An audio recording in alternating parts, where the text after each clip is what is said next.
We have a business meeting to take up, and then we have a hearing.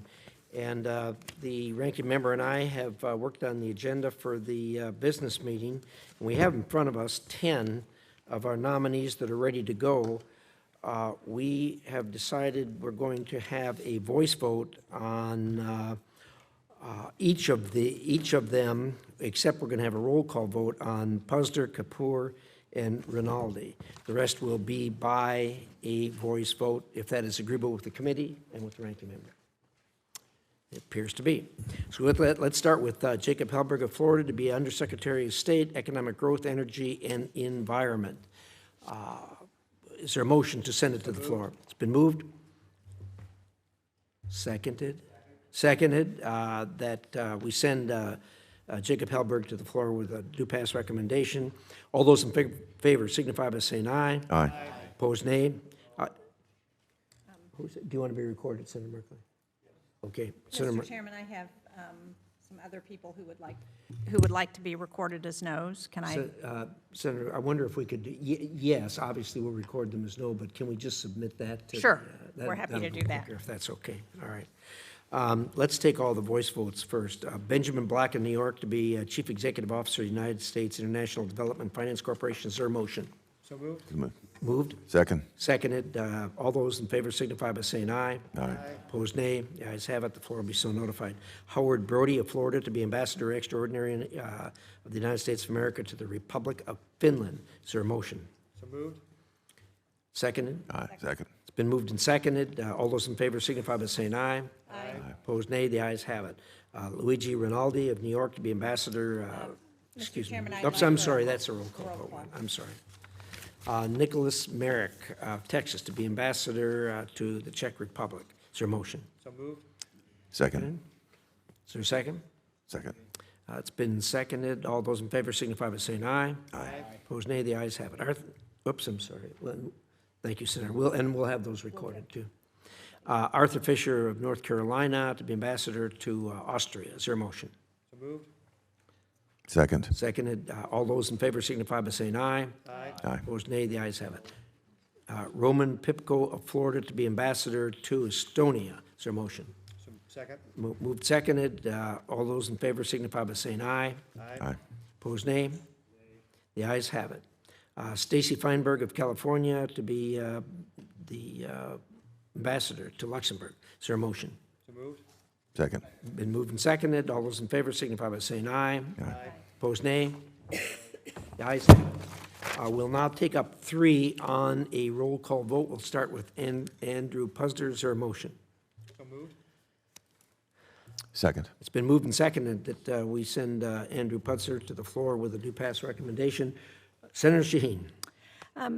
Thank you, Mr. Chairman. You know, I was, despite my concerns about some of his responses at the hearing, I didn't get a chance to ask him questions, and I was willing to forego some of his past issues around with his first wife because she has been willing to forego that. But we just got his responses to questions. Now, this is someone who's being submitted to be ambassador to the EU. The EU is probably one of our most important allies, if not the most important ally. And the responses that we got from Mr. Puzder are just insulting. I mean, they're one sentence. These are serious questions. If confirmed, would you advocate for the seizure of Russian assets in Europe to help rebuild Ukraine? He basically says, the United States has discussed with the G7 and the European Union the disposition of immobilized Russian sovereign assets, and the administration has made clear all options remain on the table.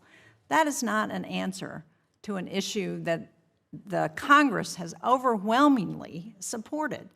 So I'm going to vote against Mr. Puzder, and I think that view is shared by most of my Democratic colleagues, but I would hope that all of us on this committee would demand that people who come before us who are being appointed to these critical positions take them seriously enough to give us real answers when we have serious questions that we're asking. So I am very concerned about that. I'm willing to reconsider my vote when it comes to the floor if he shows that he's really serious about this job. But clearly by his answers, he's not serious. Thank you, Senator Shaheen. I think we've all been frustrated over the years from responses from time to time. I think that your criticism is well taken. I still think we should confirm him, and I'm going to vote to confirm him. I will urge that he sit down with you and talk through some of these, because I agree with you. First of all, this is an incredibly important position, being ambassador to the European Union. Is there further debate on the nomination? If not, the clerk will call the roll. Mr. Ricketts. Aye. Mr. McCormick. Aye. Mr. Dane. Aye. Mr. Haggerty. Aye. Mr. Barrasso. Aye. Mr. Lee. Aye by proxy. Mr. Paul. Aye.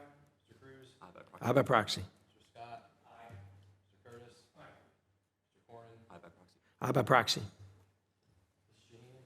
No. Mr. Coons. No by proxy. Mr. Murphy. No by proxy. Mr. King. No by proxy. Mr. Merkley.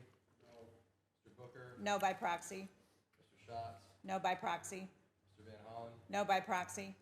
Ms. Duckworth. No by proxy. Ms. Rosen. No. Mr. Chairman. Aye. Mr. Chairman, the yeas are 12, the noes are 10. The motion is passed. The nomination will be referred to the floor with a due pass. We'll take up Paul Kapor of California for Secretary of State for Southern Asian Affairs. Is there a motion? So moved. Second? It's been moved and seconded that we send Paul Kapor to the floor with a due pass recommendation. Is there debate on this nomination? Senator Shaheen.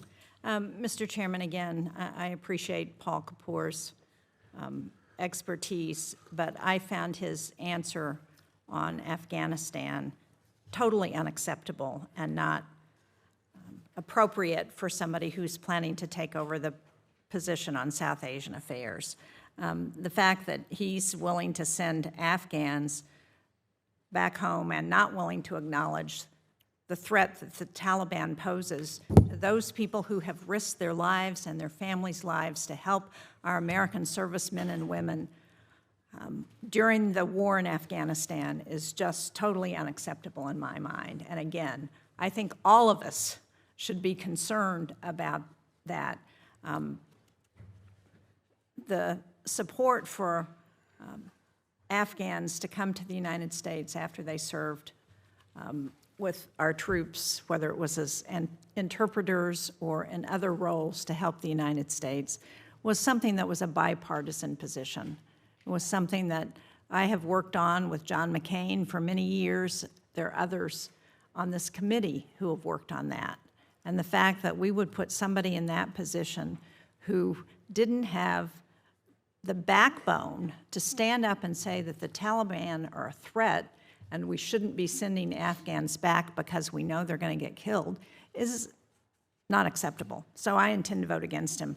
I would hope that if he's approved, which it appears based on where the rest of this committee is, that will happen. But I would hope that people would share with him concerns about what that position means to future countries who we might be asking to join us and help our men and women on the ground in combat. Thank you, Mr. Chairman. Thank you, Senator. I'm sure that Mr. Kapor is going to get a lot of advice in directions that you have just lobbied for here and spoke for as we go forward. I'm going to vote in favor of Mr. Kapor. Is there further debate? Mr. Chairman, Senator Merkley. I think we should recognize that when we fail to stand by those who stood by us in Afghanistan, we're not just betraying our implicit promise to them, but we are endangering American enterprises in the future around the world where we need the cooperation and support of local individuals. If we betray now those who were so critical in supporting our mission and often supporting and saving the lives of Americans, then why should anybody partner with us in the future? His position is completely unacceptable, and I would hope we'd all recognize that and not forward this nomination. Thank you, Senator Merkley. Is there further debate on the nomination? Not, clerk will call the roll. Mr. Ricketts. Aye. Mr. McCormick. Aye. Mr. Dane. Aye. Mr. Haggerty. Aye. Mr. Aye by proxy. Mr. Paul. Mr. Cruz. Aye by proxy. Mr. Scott. Mr. Curtis. Mr. Cornyn. Aye by proxy. Mrs. Shaheen. No. Mr. Coons. No by proxy. Mr. Murphy. No by proxy. Mr. Kane. No by proxy. Mr. Merkley. No. Mr. Booker. Mr. Schatz. Mr. Van Hollen. I'm sorry. Mr. Schatz is a no by proxy. I need to correct, Mr. Kane was an aye by proxy. Mr. Van Hollen is no by proxy.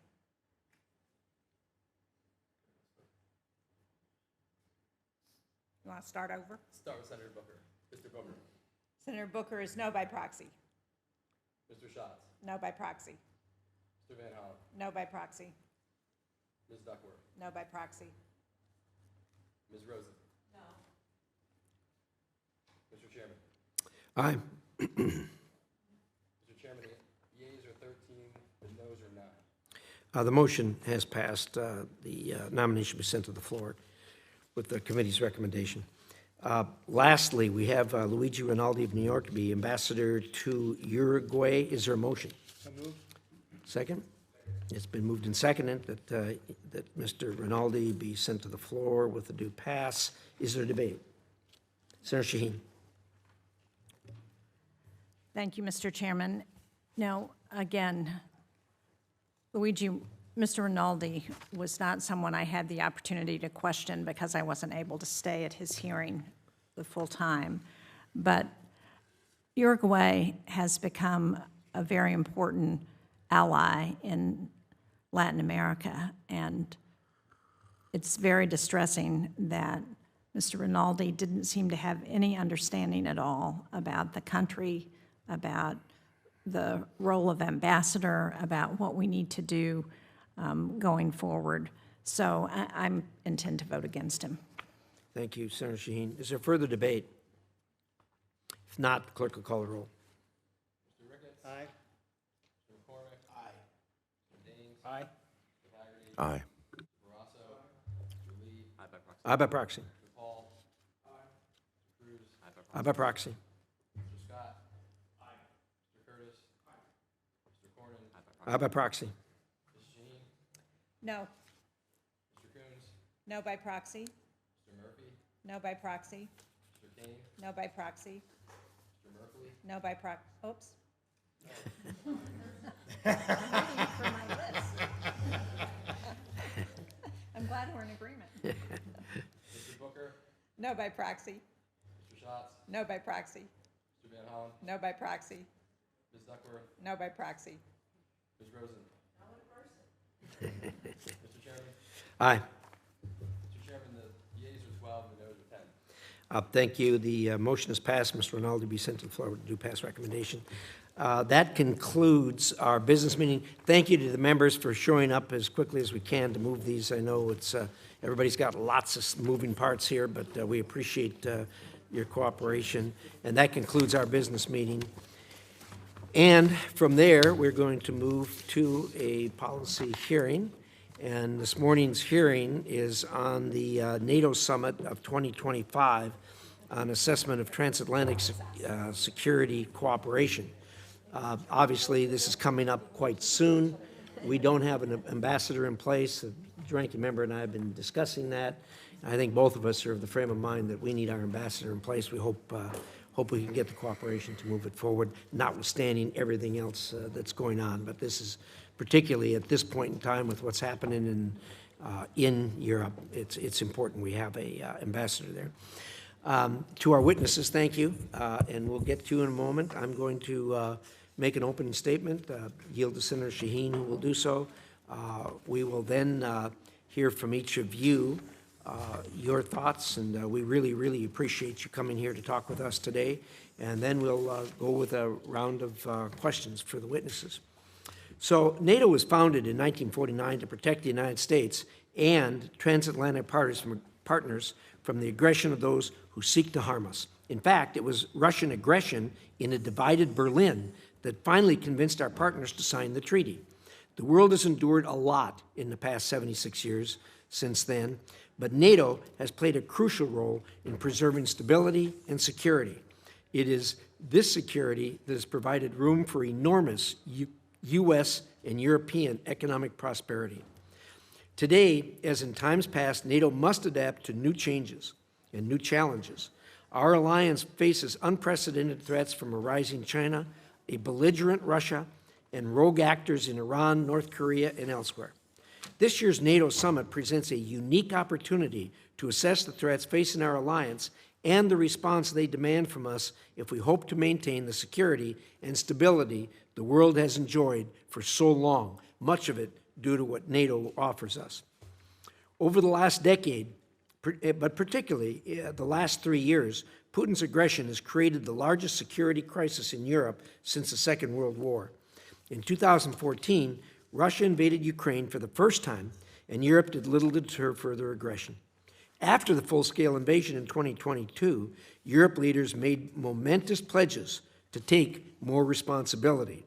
3 years on, Europe still has a long way to go.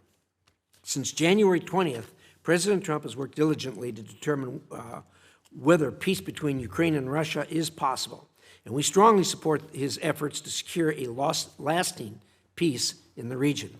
Russia's actions demonstrate an unwillingness to support peace and a preference for war to continue, a war that has already radically reshaped the security landscape in Europe and proving one indisputable fact: NATO is more relevant than ever and will be for decades to come.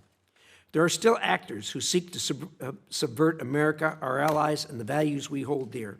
Russia's invasion of Ukraine proved that we do not live in a, quote, post-conflict era, end quote.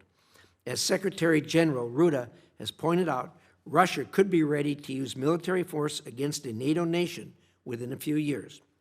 We can only defend against these threats together, but there are still members of NATO that take the alliance and U.S. support for granted. For decades, our European allies have left the heavy lifting to America, and by their own admission, did not pull their own weight in defense spending. This is starting to change, thankfully. NATO has always succeeded because there was no first or second tier membership. Unanimity in voting guarantees sovereignty, and equality is respected. However, the failure of Europe to spend appropriately on defense started to create the very tiers that NATO worked to avoid. Europeans must make dramatic investment in their defense. U.S. taxpayers will not continue to foot their bill. Thanks to President Trump's leadership since he first came to office, I believe Europe now understands this. Many of us on this committee have underscored that issue with them when we meet with them. The number of allies fulfilling their defense spending pledges has risen from 6 members in 2017, when President Trump first took office, to 23 today, with many more presenting plans to reach 2% by the end of this year. This is great progress, and I'm glad that Secretary General Ruda has called for greater defense investment and production capacity across NATO. Our allies must agree to raise defense spending levels to 5% of their GDP, and not through defense-adjacent expenditures. That means increasing production of defense capabilities, equipment, recruitment, and developing innovative technologies that enhance lethality. Many of these topics will be discussed at the NATO Summit in June, and I look forward to seeing the outcomes of those conversations. After all, Russia is not the only threat NATO faces. NATO's security umbrella does not and should not cover Asia, but Iran, North Korea, and China actively support Russia's war in Ukraine. These authoritarian actors are not operating in silos, and NATO can't think of them as such. Indeed, China poses risks to NATO military readiness. The alliance must set standards for its members to guard against malign Chinese investments and supply chain vulnerabilities that threaten NATO security in Europe. Above all, we must remember that we are united. There may be disagreements, from trade to technology, but the threats we face are existential, and none of us can face them alone. NATO is still the most successful political and military organization in the history of this planet. Adversaries who seek to do us harm would be wise to recognize that fact. I'm grateful to our witnesses for being with us today and look forward to a productive conversation on the future of the NATO alliance. With that, I yield to the distinguished ranking member, Senator Shaheen. Thank you very much, Mr. Chairman, and welcome to both of our witnesses today. We appreciate your willingness to sit through our business meeting while we wait for your testimony. I want to actually begin by going to a different region of the world and expressing my concern about the conflict between Israel and Iran, because the exchange of missile attacks not only endangers our partners in the region, but also the safety of American service members, diplomats, and their families. And I asked Secretary Hegseth about this at an earlier hearing. We have 40,000 troops in the region, many of whom are within range of Iranian missiles, and he was not at all clear about what we're doing to protect those service members. Mr. Chairman, I hope that we will ask the administration on the part of this committee for a briefing on what's going on in this area. Thank you. We've talked about that, and we're going to try to make that happen. Great. Sheen. Thank That's you. a legitimate request. One of the things that this conflict does is it makes the upcoming NATO summit and the need for international partners, as the chairman has said, even more consequential. As co-chair of the Senate NATO Observer Group, I will be attending the summit along with Senator Tillis, and we hope to have a good bipartisan delegation from the Senate. The support for NATO is also reflected here at home. A recent Pew Research poll found that nearly 2/3 of U.S. adults see a benefit to NATO membership. Our European allies feel the same, despite the rhetoric and the trade practices from this administration. Our allies continue to recognize NATO's value, perhaps now more than ever. According to official figures, 23 out of NATO's 32 member states currently meet or exceed the defense spending threshold of 2%. And as the chairman said, I certainly agree with him, and hoping that out of this summit will come an agreement to adopt 5% as the new defense spending target at the Hague summit. In fact, Sweden and the Netherlands just announced plans to spend 5% of GDP on defense.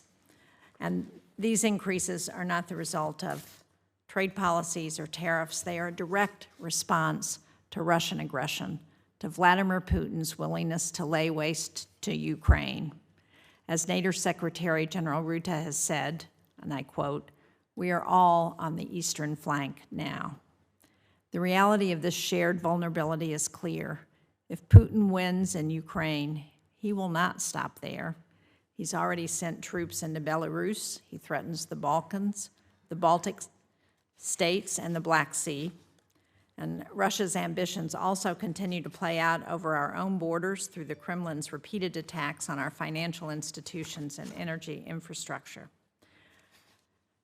That's why I don't understand the administration's continued refusal to lower the price cap for Russian oil sanctions at the G7. It would have put more pressure on Putin. I think Congress needs to act, and we have legislation supported by 82 members of the Senate that will put in place additional sanctions on Vladimir Putin. I think we should get that done as soon as possible. I also think that we shouldn't stop there, that NATO membership should be on the table for Ukraine. NATO's open door policy enshrined in the Washington Treaty should not be up for negotiation to satisfy what Vladimir Putin wants, but its membership should determine who has the opportunity to get into the alliance, and Ukraine's membership would strengthen that. They have the largest army in Europe, the most experienced army in Europe at this point. And we are developing cutting-edge countermeasures based on Ukraine's real-time experience against Russian systems. We should also not forget the power of alliances in taking on adversaries like Russia or Iran or others. As Senator Risch has rightly said, the NATO alliance is the most successful political and defensive organization that's ever been on the face of the planet. I agree with that, and I hope our witnesses today can speak to the full picture for NATO, the challenges that NATO should address at this year's summit, as well as the opportunities and advantages that NATO offers each of its members. So I very much look forward to hearing your thoughts and to our discussion. Thank you. Thank you, Mr. Chairman. Thank you, Senator Shaheen. We have now two distinguished witnesses we're going to hear from. I'd ask you to keep your remarks to about 5 minutes. You're going to get questions from the committee. If you have if you have other remarks or you go beyond 5 minutes, if you put them in writing for the record, we will see that they are included in the record of this hearing. And again, we sincerely appreciate you coming here. We're going to start with Mr. Peter Rowe. He's a senior fellow and director of the Center on Europe and Eurasia at the Hudson Institute, where he focuses on U.S. national security, defense, and foreign policy toward Europe. He writes and comments on U.S. foreign policy and regularly briefs official delegations, news media, public intellectuals, academics, and business leaders, and convenes several-track 1.5 dialogues. In the past, Mr. Rowe served as the White House Office of Strategic Initiatives, USAID, and U.S. Army Special Operations Command Strategic Initiatives Group. He holds his BA from the George Washington University and MA in Law and Diplomacy from the Fletcher School of Law and Diplomacy at Tufts University. He's a member of the boards of the American Main Street Initiative, the Bastion Institute, and has been named a next-generation leader at several think tanks, including the Munich Security Conference, which we all know. Mr. Rowe, the floor is yours. Thank you, Chairman Risch, Ranking Member Shaheen, and members of the committee. Thank you for the honor of testifying today and for your attention to the upcoming NATO Summit. My name is Peter Rowe, and I'm the director of the Center on Europe and Eurasia at Hudson Institute. My views are my own and should not be construed as representing the position of Hudson. With your permission, I'd like to take this opportunity to summarize my written testimony, which I'd like to submit for the record. For starters, it's worth repeating that Europe remains of vital importance to the United States, with the stock of two-way foreign direct investment totaling $7.5 trillion US dollars in 2023. In fact, the Netherlands, host of next week's NATO Summit, holds the largest FDI position in the United States of any country in the world. Worryingly, the peace and prosperity of Europe are under threat. Russia's reconstitution of its Leningrad military district, de facto takeover of Belarus, plans to expand and enlarge its ground forces, establishment of bases and rail networks along the Russian-Finnish border, and waves of hybrid attacks have all reinforced the truth that Russia remains implacably hostile to the alliance. A recent Danish intelligence assessment even characterized Russian rearmament as having, quote, changed character from reconstruction to an intensified military buildup, end quote. As NATO Secretary General Mark Rutte put it rather dramatically last week, Europe now faces a choice: either invest in defense or learn to speak Russian. That message is resonating. 2 weeks ago, defense ministers in Brussels agreed to new capability targets that represent, on average, a 30% increase over existing goals. At the NATO summit, the alliance will agree to a new investment pledge, 5% of gross domestic product for defense, of which 3.5% is to be set aside for hard power, while 1.5% is to be earmarked for related costs, such as cybersecurity and infrastructure. Central to this breakthrough is Germany, which has taken up the mantle of leadership under its new chancellor, Friedrich Merz. In a refreshing break from its recent past, Germany is now committed to convert its economic power into military capabilities. This sets up a new NATO bargain, 5 for 5. In return for NATO adopting its new defense spending target, President Trump should reiterate the United States' ironclad commitment to Article 5 of the Washington Treaty, which obligates member states to mutual defense. To turn promises into reality, NATO should consider supplementing its defense ministerials with a finance ministerial, comprised of allied ministers of finance, many of whom in parliamentary democracies control their country's purse strings. There is no bigger deterrent to Russian aggression in Europe than forward-deployed U.S. forces. In his own words, General Cavoli has, quote, consistently recommended, end quote, that we maintain our current force posture to counteract Russia's local superiority on the eastern flank of the alliance. As we have seen this week, U.S. bases in Europe project American power into other theaters. The KC-135 Stratotankers and KC-46 Pegasuses that deployed from the United States on Sunday and Monday are now at air bases in Spain, Greece, Germany, Italy, and the United Kingdom, as the president weighs his options on Iran. Our ambassador to NATO, Ambassador Whitaker, has promised to, quote, make sure that there are no security gaps, end quote, in Europe as the U.S. undertakes its global force posture review.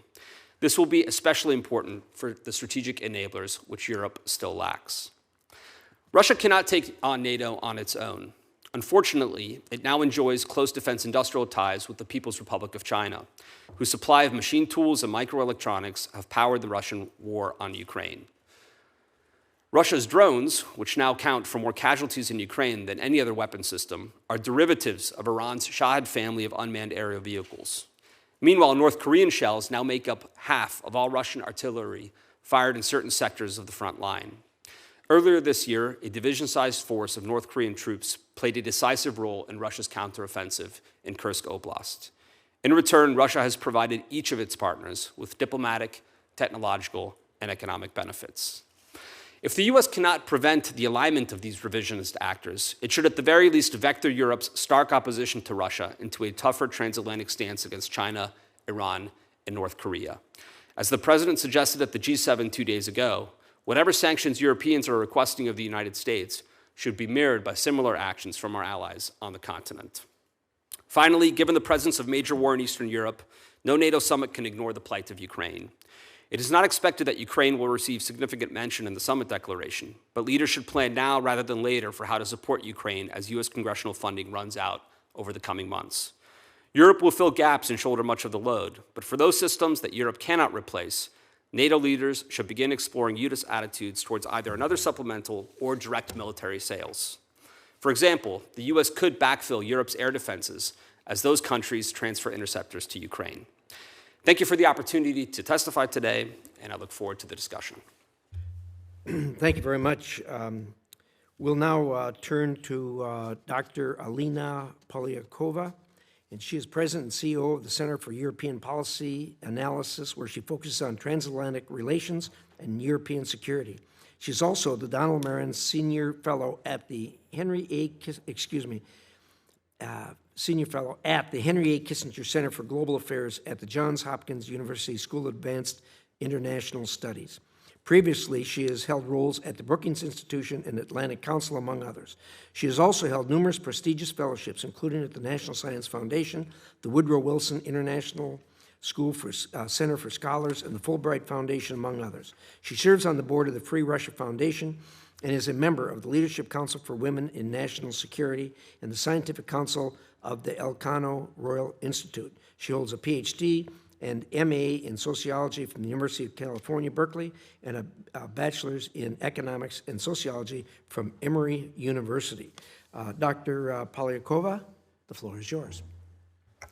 Well, thank you so much, Chairman Risch and Ranking Member Shaheen and distinguished members of the committee. It is a true honor to address you today on a critical matter of U.S. national security, the 2025 NATO Summit. I should note that the views expressed in this testimony do not reflect those of the Center for European Policy Analysis, of which I'm President and CEO, or its staff and fellows. The NATO Summit in The Hague next week convenes at a pivotal moment as the transatlantic community confronts an increasingly volatile geopolitical landscape marked by Russia's war in Ukraine and the growing cooperation between Russia, China, Iran, and North Korea, who collectively aim to undermine the United States and our allies. Therefore, this summit represents a powerful opportunity for the United States to engage with allies as they commit to massive new defense spending levels. Because as was true at NATO's founding and is still the case today, the alliance remains central to the vital national security interests of defending the U.S. homeland. NATO's European allies are poised to commit to 5% of GDP to defense spending, which is a significant and appropriate level given the growing Russian threat to NATO and the broader geopolitical environment. This new commitment signifies a profound transformation, positioning Europe as an example for other partners, a point very aptly made by Secretary of Defense Pete Hegseth in his remarks to Indo-Pacific partners last month. Indeed, the Trump administration deserves a great deal of credit for pushing European allies to step up in such a significant way on defense. Therefore, U.S. leadership, both from the executive branch and also from the members of Congress, will be instrumental in ensuring that these financial commitments translate into concrete defense capabilities that will ultimately benefit global U.S. national security interests. Showing allied unity at the summit will serve as an important deterrent. In my written testimony, I provide specific examples on 3 key points that I'll summarize here. First, Europe is indeed stepping up, but U.S. leadership and commitment in principle, people, and resources remain critical for NATO's continued success as the strongest military alliance in history. European allies are taking the right steps by setting these ambitious spending targets to rebalance the burden-sharing relationship. And as Secretary General Rutte recently said, it is in all our interest to have a NATO that is stronger, fairer, and more lethal. But while Europe takes up the challenge, there is no magic wand that would allow European allies to produce a highly competent force that can deploy rapidly across the continent. That requires years of planning, as our military commanders will likely confirm. Europe would be a sitting duck for Putin without U.S. presence, capabilities, and political leadership for NATO. the U.S. is indeed the indispensable nation for NATO and the key enabler for European capabilities as the alliance confronts Putin's growing appetite to use military force in Europe. Number two, Russia is the threat today to NATO that we feared it was at the beginning of Russia's invasion of Ukraine. As General Cavoli recently testified, Russia's military has shown a remarkable ability to adapt and reconstitute. Thanks to support from its partners, Russia is also carrying out an increasingly aggressive shadow war against NATO in Europe, and it is on a path to long-term societal militarization. These are trends that we did not see even during the Cold War era, and NATO is now well positioned to respond to the dual challenges of Russia's conventional and non-conventional threats. This means that Russia's actions are signaling that Russia will prepare and is actively preparing for a direct military confrontation with NATO, and we need a common and comprehensive strategy to respond to this threat. Number three, my last point, NATO's open door policy is a core asset to the alliance and the United States. Since the end of the Cold War, NATO has doubled in size from 16 to 32 members. The integration of the former Soviet bloc states in the 90s and early 2000s has ensured not only stability in Europe, it ensured that these countries would be the strongest pro-American allies, which is still the case today. The most recent inclusion of Finland and Sweden has added significantly to NATO's capabilities, force posture, and strategic depth.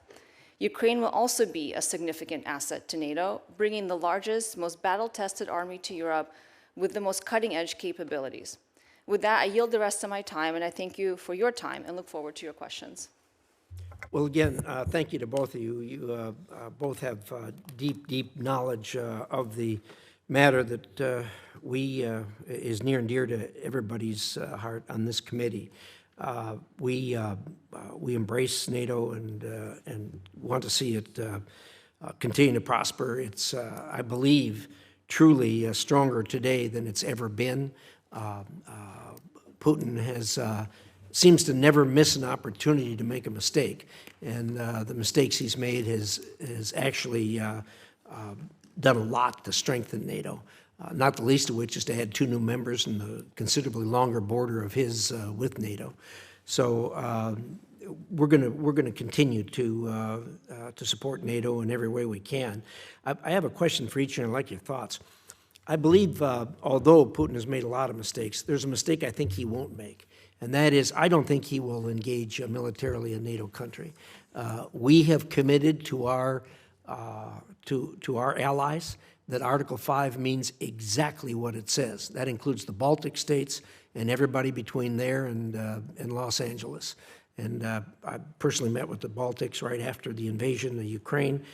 They were concerned, and I assured them that our position and policy of the United States is not 1 square inch of NATO ground will be given up, not 1 square inch. I think that message has been conveyed to Putin loud and clear. I think he understands it. And I don't think he'll make that mistake, which would be a disaster for his country. Your thoughts, please, starting with you, Mr. Rowe. Well, sir, I think that deterrence is a matter of capabilities and will, and I would just submit there could be 3 or 4 measures that NATO might want to undertake to strengthen Article 5. Number one, Putin has been undertaking a campaign of hybrid attacks, numbering in the dozens, if not hundreds, of incidents across the NATO alliance for years now. It might be worth considering calling an Article 4 meeting of the North Atlantic Council to discuss how to push back and deter against these hybrid attacks. Operation Baltic Sentry kicked off in January to guard against sabotage attacks, but thus far information sharing and some legal action have been the only pushback we've seen from the alliance on this. Secondly, speaking of the Baltics, it might be worth considering upgrading the battle group in Estonia to a brigade level. We have this now in Lithuania thanks to the German brigade as of last month, which was activated. And quite frankly, the Estonians have invested more in long-range fires and pre-positioning stocks. It's very expensive to host a brigade. But really the issue there is the framework nation, the UK, only has 2 maneuverable heavy brigades in the British Army today. We need to find a way, I think, to deploy more forward in that instance. And then third, it might be worthwhile considering the alliance in Romania and Poland shooting down missiles and drones which are violating NATO airspace. We've seen drones land across the Danube in Romania. We've seen missile impact in eastern Poland and killing farmers in Poland. That would be a measure that I don't think would be escalatory, but could help reinforce the Article 5, which is so important. Good thoughts. Doctor? I actually agree completely with my colleague. I think your question is a really important one, Chairman, because I would have agreed with you a few years ago that Russia would not risk a direct confrontation with NATO. I think at this point, seeing the trends in Russia's military capabilities, reconstitution, adaptation, the buildup in Russian forces, there is no other reason to do that unless you're expecting a confrontation with a much larger potential adversary than Ukraine. Because just to fight the war in Ukraine, Russia doesn't need to do what it's currently doing. So that is a very clear signal that there are long-term strategic plans. I'm not sure that it will happen in the next 5 years, as the Secretary General Rutte said, but certainly no longer a 20 or 25-year horizon. That being said, I think whether that happens or not depends a huge amount on the United States in particular. Some of the recommendations that my colleague, Mr. Rao, made in supporting the eastern flank are critical. Russia will be deterred if it sees that we are acting from a position of strength, and we are there with our allies. I think in addition to what Peter has just suggested, I think there's huge opportunities in learning from Ukraine's deployment of autonomous systems in the Black Sea in particular, as well as what our allies have been doing in the Nordic-Baltic region to further push back and also provide more ISR capabilities so that we can at least have a red flag warning if we are seeing some sort of confrontation emerging from Russia. But I think the shadow war or hybrid threats that Russia has been carrying out across Europe are significant, and they are very aggressive, and we have very, very few deterrent capabilities there. Good thoughts from all of you. Thank you. Senator Shaheen. Well, thank you both very much for your testimony. Dr. Polyakova, I was really struck by your talking about the increased militarization of Russian society, because I have continued to believe that one of the most important reasons to support Ukraine is because it sends a very strong message to not just our allies and partners that we would be there for them, but to our adversaries who threaten the United States.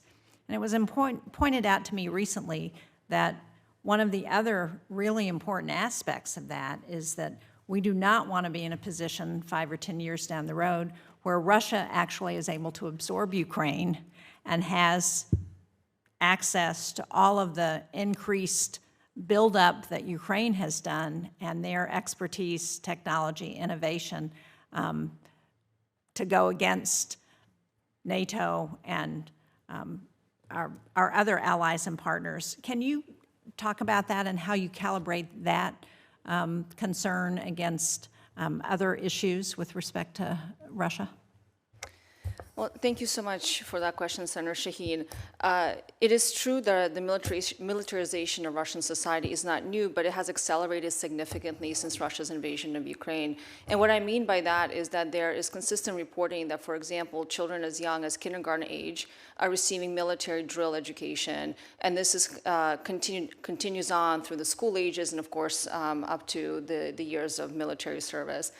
And this is deeply, deeply concerning for a variety of reasons, as you can imagine.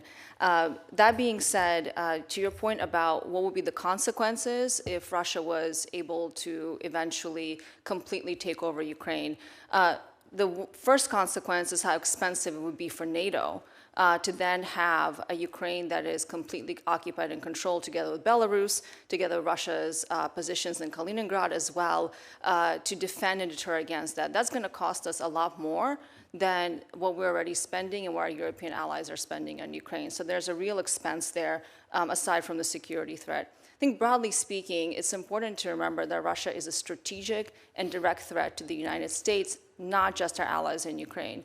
It seeks to undermine as a core objective the United States as its position as a global leader.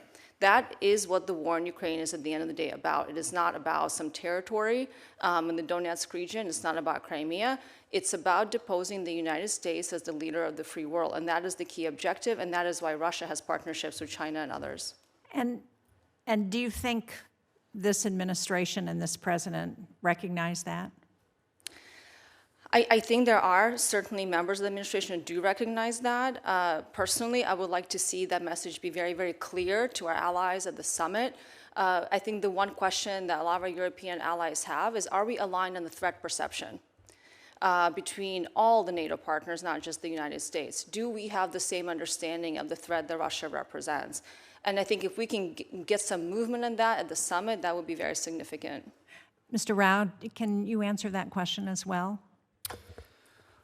Well, I would note that American weapons continue to transit via Poland into Ukraine. There is a sanctions regime in place, even if we can quibble about the size and scope of it, as well as sanctions enforcement. And the United States is a member of NATO. Just 2 weeks ago, NATO held a defense ministerial on the sidelines of which the Ukraine NATO Council met, as well as the Ukraine Defense Contact Group. 20 billion euros in new security assistance has been pledged this year. So while the U.S. is adopting this mediating role, this form of neutrality almost between Ukraine and Russia, it's neutral bending towards Ukraine, I would say. And go ahead, Senator. Thank you. Are either of you surprised that Russia has not come to the aid of Iran in the current conflict with Israel? That they're not providing the weapons, or at least news reports are that they're not providing the weapons that Iran has requested? I do think it was notable that in the phone call the president held with President Putin, there was a heavy section on Iran, and the president even said explicitly in his own readout that they focused very little on Ukraine. So I do think that President Putin is trying to vector the Americans against the Israelis and to try to shut down the war so that the Iranians can recover. In that sense, I think he is carrying diplomatic water, the Russians are, for the Iranians. But I see no evidence of direct military transfers to date or anything of that nature. Dr. Just very Polyakova. briefly, I'm not surprised because Russia is not a reliable partner. And we saw this in Syria as well. They tried to protect Bashar al-Assad, but then when the fall of his regime came, the Russians were nowhere to be found. And I think that's the real message that I hope we can also convey across the world as the United States. Thank you. Thank you both. Thank you, Senator Shaheen. Senator Ricketts. Thank you, Mr. Chairman, and thank you to our witnesses here to testify today. At the 75th anniversary of NATO Summit in Washington last year, conversations about the Indo-Pacific took the stage in ways they never had before. The alliance's decision to deepen engagement with regional partners like Japan, South Korea, Australia, New Zealand signals a shift in strategic priorities. This was also recognition that Europe and the Indo-Pacific are linked. NATO's European members are now deploying assets to the region, signing on to joint exercises, coordinating cyber and hybrid defense cooperation with Indo-Pacific allies. Additionally, the summit's endorsement of the NATO Indo-Pacific partnership, along with the growing defense industrial links between South Korea, Japan, and the European NATO members, as well as AUKUS, marks an evolution in the alliance's posture. Mr. Rao, what is the real value of NATO's Indo-Pacific outreach, and what should the future coordination look like? Well, for one, I think it's in the American vital interest that there is a pro-American balance of power on both ends of the Eurasian landmass. And if the Russians are going to forge tight links with the Chinese, the North Koreans, and the Iranians, then I think it behooves us to try to bring together lessons learned on both sides of the Eurasian landmass, to learn lessons on defense industrial-based cooperation. You'll note that that Poland recently signed a major procurement deal with South Korea for the provision of tanks, for example. And so I think there is a lot of mutual support that can be undertaken in the free world amongst partners and allies, and we can share a common threat perception, which I think is also useful. That's one of the reasons why I think NATO should be a Russia-focused continental deterrence organization, nonetheless has a role in being active in the Indo-Pacific because it can see exactly what is taking place, how China's aggression is unfolding, and I think that's a useful exercise for our partners.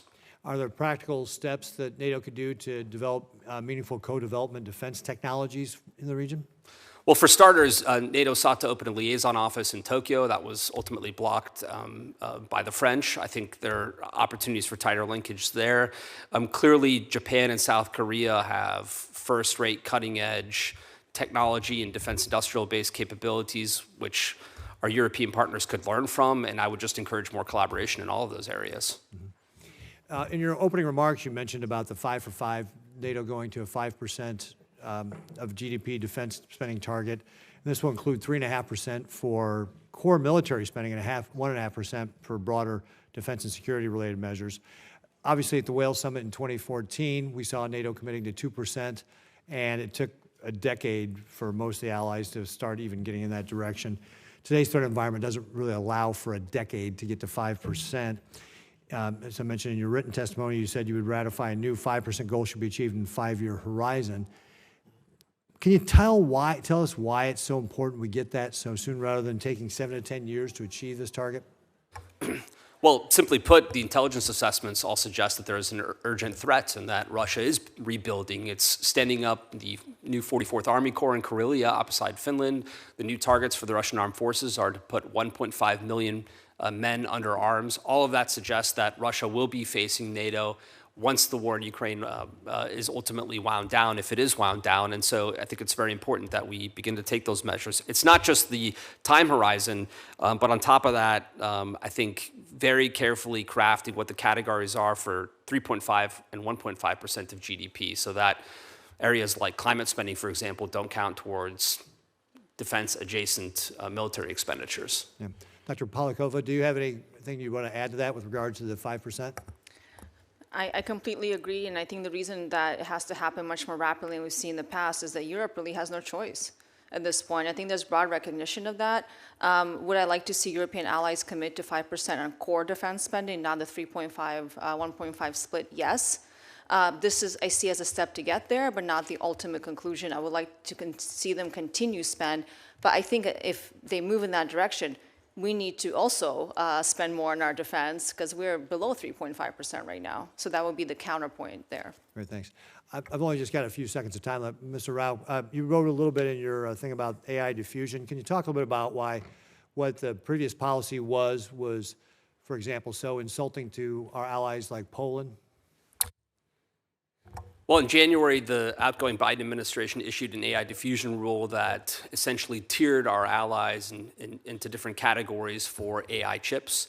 And Poland, since you mentioned it, was considered a Category 2 partner, meaning it didn't have access to certain AI chips. And this could have implications for the rollout of 6G. It could have implications for the types of software embedded in different weapon systems like the F-35. And so I think the European Commission, and in particular our Eastern European allies, who never understood, and this is directly, I think, the case for Warsaw, why they were placed in Category 2, are pleased that the Trump administration has lifted that diffusion rule. Great. Thank you very much. Thank you, Mr. Chairman. Thank you. Senator Merkley. Well, thank you, Mr. Chairman, and Dr. Polyakova. Your testimony, you note, for long-term strategic security and stability, there is no better answer than Ukraine's membership in NATO.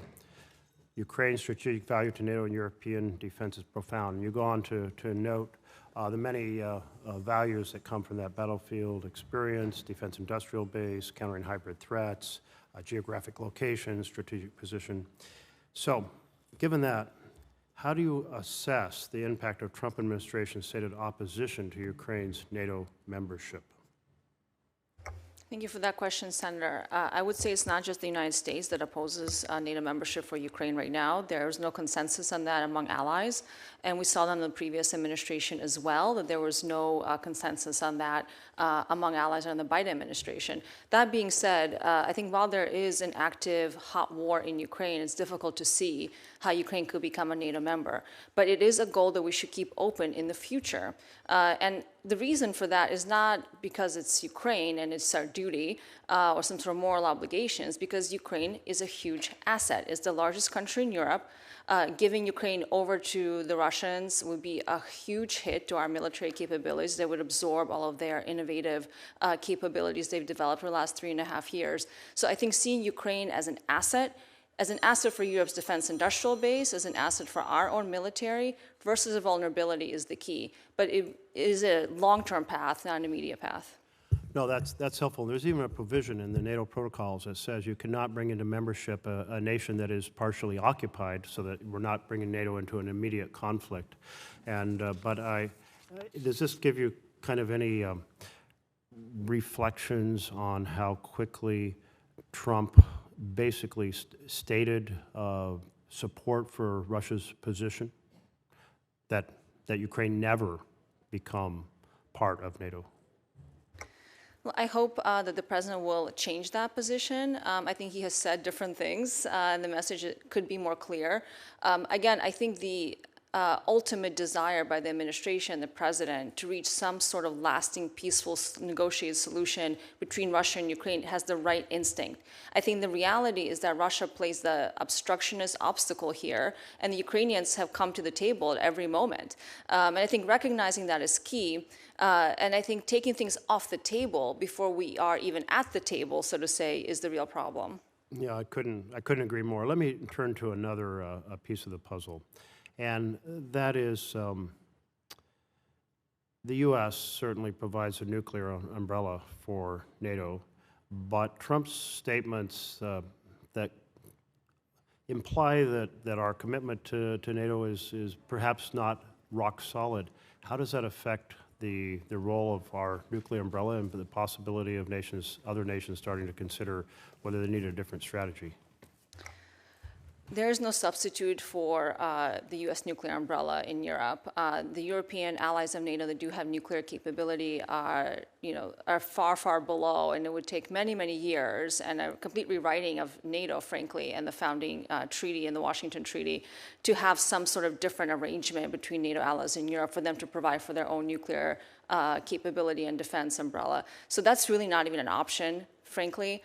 I will say that when I speak to European allies, they're not concerned that the United States will recommit to Article 5. What they're more concerned about, of course, is a very quick drawdown of U.S. presence in Europe, which we believe is going to happen at some point. They understand that's coming. They want it to be thoughtful, strategic, and not sudden. And they are willing to step in and take more responsibility. But I will say I don't see as much concern right now, anyway, that the United States will not support NATO and recommit to Article 5. Okay. No, and thank you very much. And Mr. Is it Ralph? Appreciated your testimony. And I wanted to ask you about the implications for NATO of China's support for Russia's war in Ukraine, and how might Beijing be drawing lessons from the West's response as it considers its ambitions towards Taiwan? Well, first of all, China's support to the Russian war effort has been essential. It is a dubious proposition that Russia could maintain the high operational tempo it has without Chinese provision of dual-use technologies to the Russian armed forces, and in particular, this applies to the overwhelming support of microelectronics, semiconductors, and machine tools that have been very important to the Russians. As to what lessons the Chinese are drawing, I'm sure they're scrubbing down the Russian war effort very carefully. We ourselves have stood up so-called JTEC, a NATO outfit in Poland, to try to learn lessons from the war in Ukraine. But I will say, I worry that Russia and Ukraine can iterate at a much faster rate than the United States, observing this war from a distance, and even from the forward post in Poland can observe. And I think that is something that the alliance does need to address. Are we able to keep pace with the cutting-edge evolutions in drone technologies, for example? The Ukrainians are more than eager to share these lessons, in a way thanking us for our generosity and support to Ukraine. But that will probably require industry and even presence in Ukraine closer to the action to understand what is happening. But there's no doubt that the Chinese are watching this very closely. And we've already seen Xi Jinping scrub down his own armed forces to try to push out corruption, doubtlessly aware of the corruption that plagued the Russian armed forces and therefore caused their underperformance in the opening days of the war. Thank you very much. Senator Van Hollen. Thank you, and thank both of you for your testimony here. And Dr. Senator Van Hollen, I'm sorry. That's Senator what I thought. Coons is next. Okay. And I know he's got to get back to another hearing, so I apologize. Thank you, Senator. Thank you, Senator. Thank you for your patience. I'm the ranking member on the Defense Appropriations Subcommittee. We are having the Army budget hearing right now. And the discussion you were just having about innovation, agility, and iteration is actually a big piece of what's being discussed downstairs. So, Mr. Rao, you agree that Russia is an adversary of the United States and that the Ukrainians have inflicted significant damage? Yes. My understanding, over the last 3 years, Ukraine's imposed enormous costs on one of our principal global adversaries. More than 1 million casualties, half the Black Sea Fleet, thousands of Russian tanks destroyed. I could go on. Without a single American soldier directly in harm's way, for less than 1% of our federal budget, while modernizing our own stocks through replenishment. I continue to be all in terms of our support for Ukraine in their war against Russian aggression, as are many of my colleagues, both Republican and Democrat. It's a worthy investment in our national security. But you raised what I think is the critical question. How quickly can we learn from the EW, UAS, counter-UAS experiences of the Ukrainians and implement it not just in the U.S. Armed Forces, but among our NATO allied forces? What recommendations do you have about how we can strengthen and increase the speed of that iteration? Well, there are a few lessons. The first is, I think, to get defense punch, you do have to have strong top-line numbers, and even the FY26 request with reconciliation monies built in is around 3%. That's a long ways away from, for example, what Senator Wicker recommended last year, Peace Through Strength, or what the NATO allies will describe next week as the new defense investment pledge. But within that, I think it's very important to focus on procurement numbers. The Wales Pledge had a scheme where it was 2% of GDP for defense, but 20% of those 2% went to procurement. And I think that's worth keeping in mind.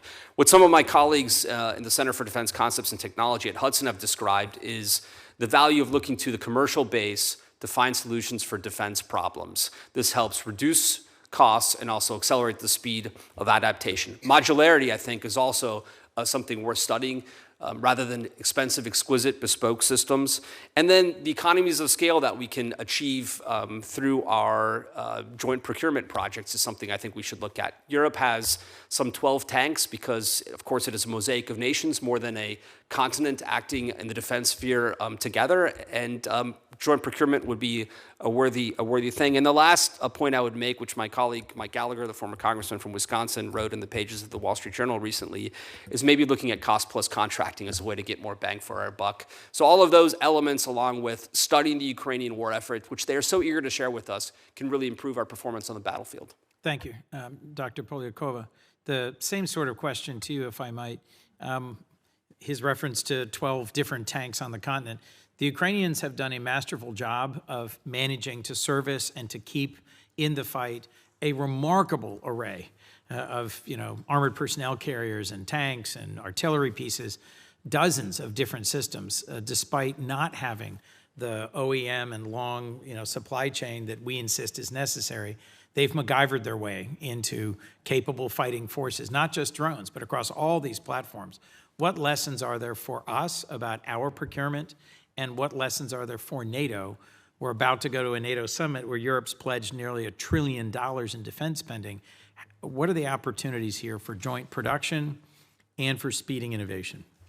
Well, Senator, thank you for that question, and you point to a core issue that I raised in my written testimony as well. I'll just summarize. One, you're right, the Ukrainians are operating something like over 400 different kinds of systems from different places, some domestically produced, many from foreign partners, and that's been incredible to see. I think the main lesson for us is, one, we have to simplify our foreign military sales. If we really want to take advantage of what's happening in Ukraine, the big question that our European partners have, from the defense industry in particular, is how do we actually do joint ventures and co-development, co-production with U.S. defense industrial base? It is incredibly difficult. ITAR is a huge issue, as you know. On top of that, I think NATO needs to really push forward in joint procurement, which is part of the answer to your question about how do you translate money into capabilities, because money isn't everything. It has to be spent in the right things in the right ways, and NATO is the right framework to coordinate those efforts across the alliance to make sure there's complementarity, not duplication.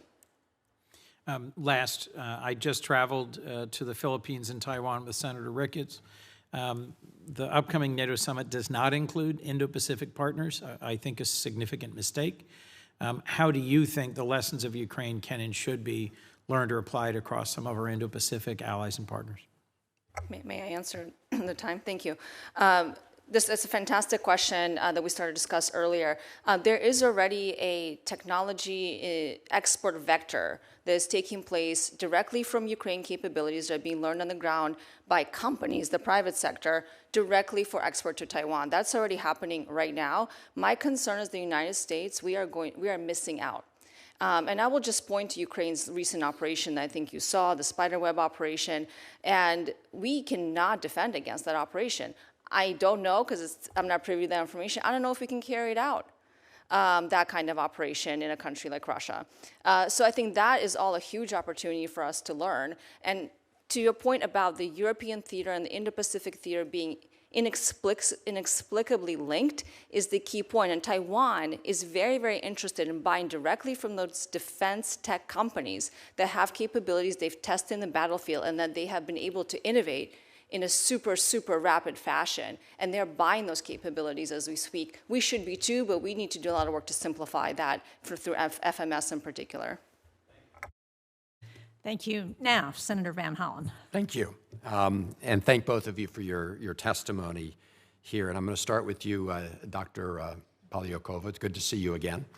I want to talk about what message we should aim to have come out of the NATO summit with respect to Ukraine, because the messages that the Trump administration has been sending for months, in my view, have undermined our position, our collective U.S.-NATO position in support of Ukraine. We don't have to revisit the spectacle in the Oval Office with President Zelensky and all those other issues. But more recently, we've seen Secretary Rubio acknowledge that Ukraine's need for air defense is significant. But to my knowledge, there's no plan to get Ukraine more air defense. We also saw Secretary Hegseth skip the Ukraine Defense Contact Group meeting in Brussels, the first time a U.S. Secretary of Defense has done so since Russia's full-scale invasion began in 2022. Secretary Hegseth also confirmed that the proposed 2026 budget request includes cuts to funding for weapons purchases to Ukraine.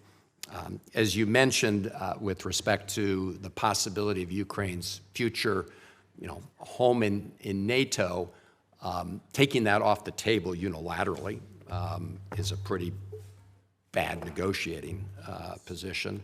So could you just describe what message you think needs to come out of NATO summit with respect to Ukraine, what kind of united message, and then whether you think what the prospects are for that, given what President Trump's position's been?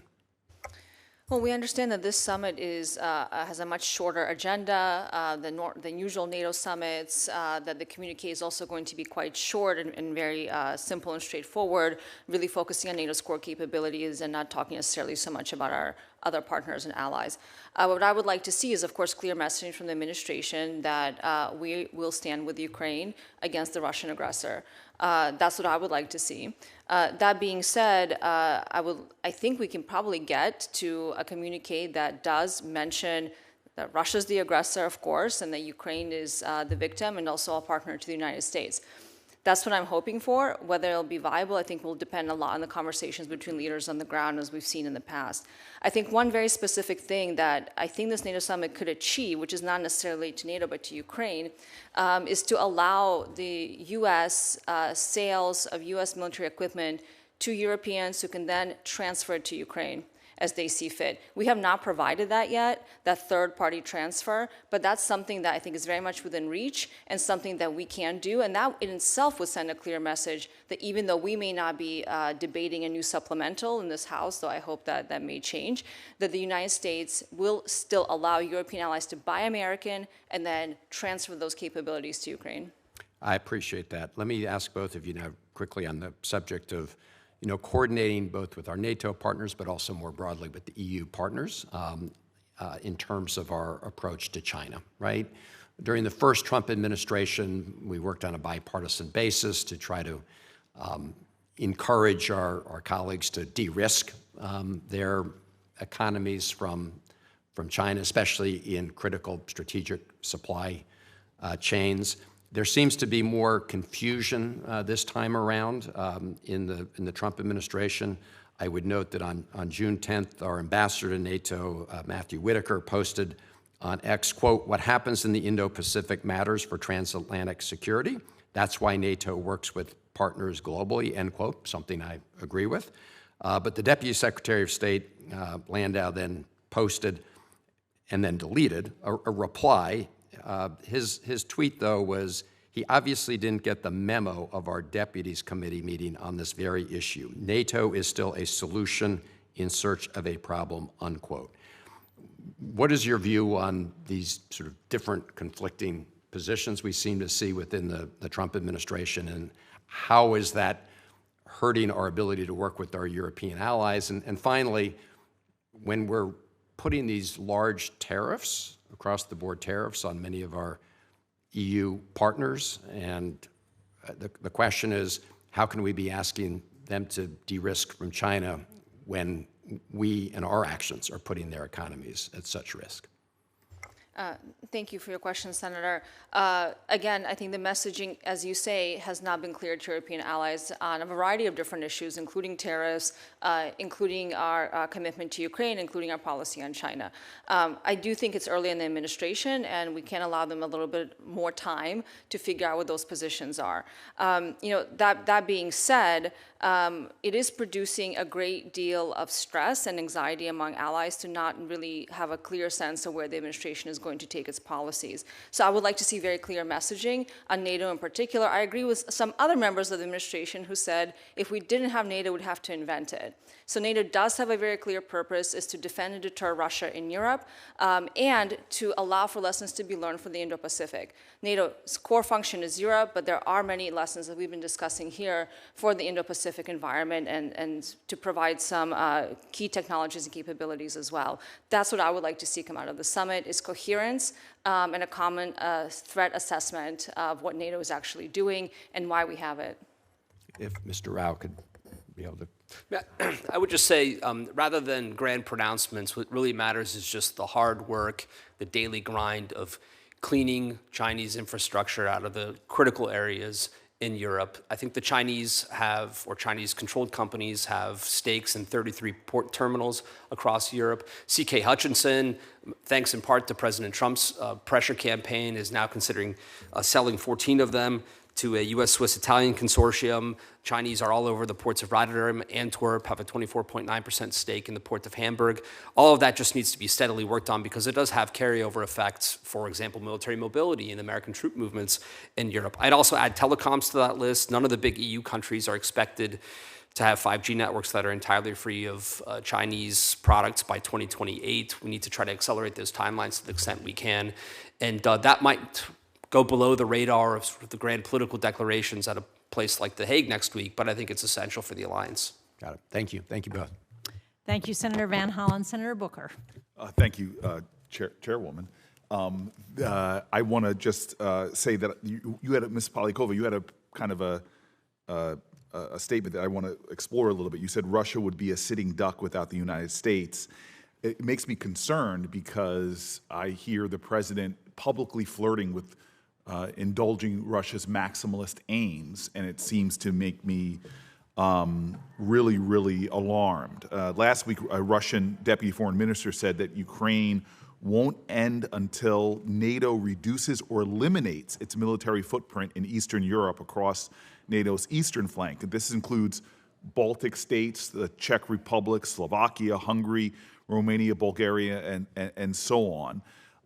When I was in Estonia, their concerns for the U.S. alliance and partnership, especially under the Trump administration, had many of them, many people I talked with, very alarmed.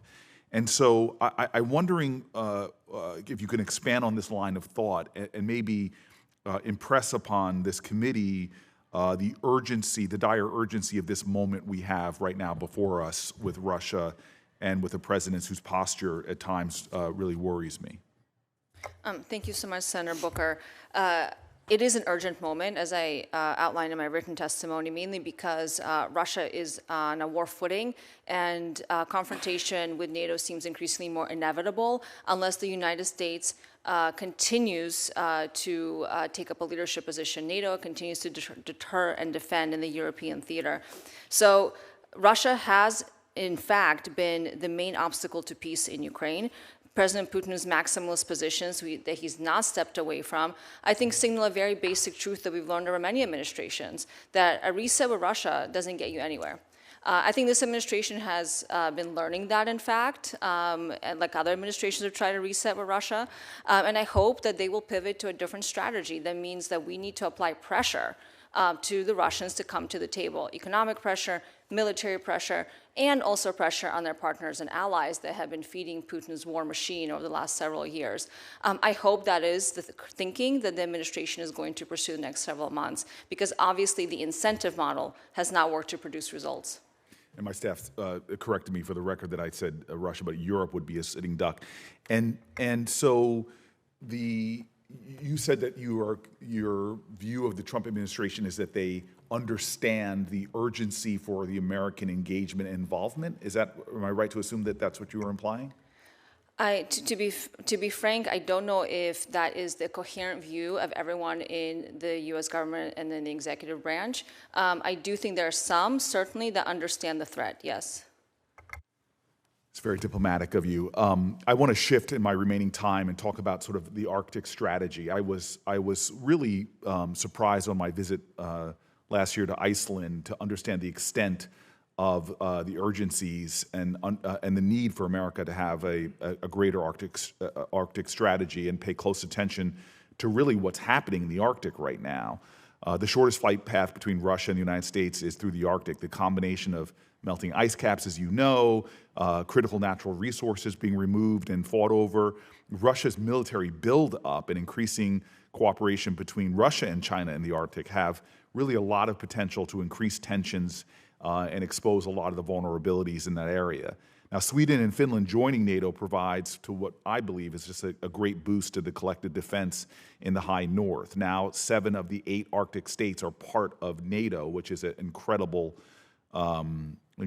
stride, I believe. Russia's ghost fleets that sabotage undersea cables and critical infrastructure to protecting strategic ports. I just believe we need to expand NATO's capabilities. Now, I'll tell you, I was hearing reports when I was there that the Chinese have been doing, pun intended, fishy things in that area. And so I'm wondering from both of you, what new and emerging capabilities should NATO be considering when it comes to protecting allied interests in the Arctic? And are there gaps, as you see them, in NATO's current approach to challenges in the Arctic? I was hoping somebody would ask a question about the Arctic. I hope you might come with us again to the Arctic this August. I'll be in touch about that.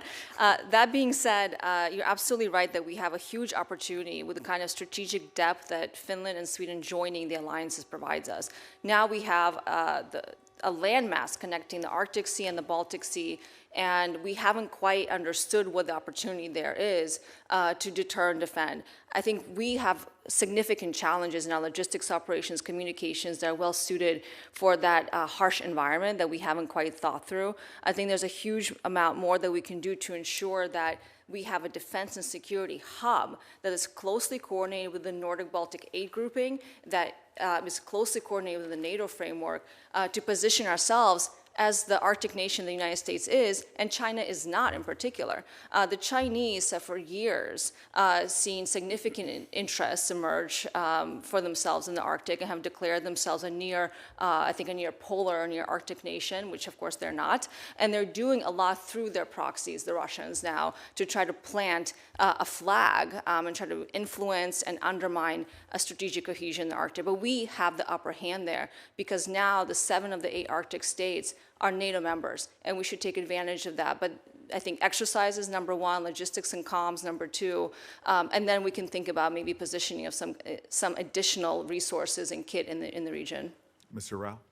You are right, Senator. This is a real opportunity. At the Madrid Summit in 2022, the Arctic was mentioned for the first time in the NATO Summit communique. In 2010, at the last time, or it's not the communique, the strategic compass, strategic policy document for the alliance. The last go-round, the alliance could not agree because the Norwegians wanted more NATO, the Canadians wanted to keep this a national issue. We now have more consensus in the alliance, and we've seen the Nordic powers really begin to work more with one another as well. It's the first time since the Kalmar Union of the 16th century that all the Nordic powers are in one alliance, which is a real opportunity.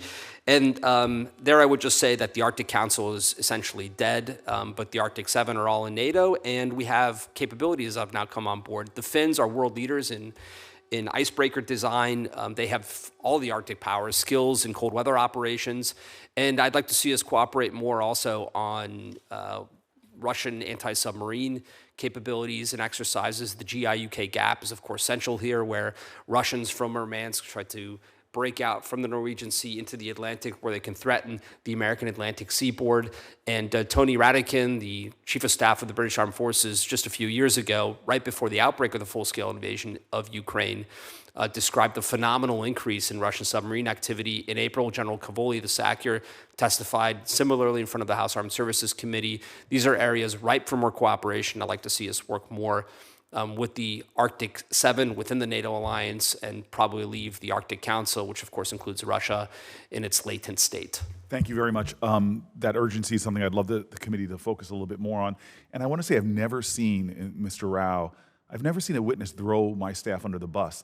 They didn't put in my briefing document about the Arctic, the Kalmar Treaty of 16th century. I'm going to be on my staff very upset about that lack of in my briefing. Well, what I am struck by, Senator Booker, is the similarity in approach that both of our witnesses have today, which I think speaks to the importance of NATO and how we should respond. I actually want to do another round before we close, because I want to start, Mr. Rao, with asking you about the idea of a financial or a finance ministerial for NATO, because I think that's a really interesting idea as we think about how we really shut down our adversaries. It's not just militarily, it also needs to be economically, and one of the huge loopholes that exists is the ability for cryptocurrencies to pay for what our adversaries are doing, but also their ability to put their laundered money into our Western financial system. So talk a little bit about how you see that ministerial being structured, and the extent to which NATO has, to this point, discussed this idea and what the challenges are. Well, for starters, NATO really is run by 5 defense ministerials that take place during the course of the year. And I don't know when it became written in stone, Senator, that we have to have an annual NATO summit. There were, I think, 3 summits all through the Cold War. They're enormously time-consuming. They're expensive. Moving the president to The Hague alone is a big undertaking. They create a lot of bureaucratic angst, and at times they can even be counterproductive as bureaucrats run around the corridors in Brussels looking for low-hanging fruit to pluck to put into a communique. So I think letting the defense ministers run NATO as they have in the past, and supplementing it with the finance ministerial, only because defense ministers oftentimes can't make budgeting promises the way that finance ministers actually have to. Moreover, I was heartened to see Mark Rutte, either in the press conference following his Chatham House remarks last week or after the defense ministerial, say that he will have annual plans as the allies ascend the step stair to 5%, to keep them to it, because it's very easy as a politician, I think, to make a 10-year horizon plan when your successor actually has to find a way to pay for it. So I think this is just a way to actually put brass tacks behind the pronouncements that are made, to force allies to really concentrate on how they will make their way there. And I would welcome the inclusion of some of these other components, like, for example, or the implications of cryptocurrency. How do banking systems, traditionally a domain of the European Union and the member states, play when it comes to NATO security and defense? How should we think about all of this? And I think that's a worthy area for investigation. And before I get in trouble, Senator, I should mention this idea I've stolen from a colleague of mine, Luke Coffey at Hudson Institute, who shared it with me some time ago. We will give him attribution. Dr. Polyakova, do you want to add to that as you think about this potential? No, I would just add that many European NATO member states, including Germany, traditionally the defense ministry has played a relatively minor role, and it's really been the finance ministry that has led the way and has had a powerful head. Like, nobody wanted a defense ministry in German politics for years. So I think now is the moment to rebalance that, and I think this is a very good idea that I'm just hearing for the first time, actually.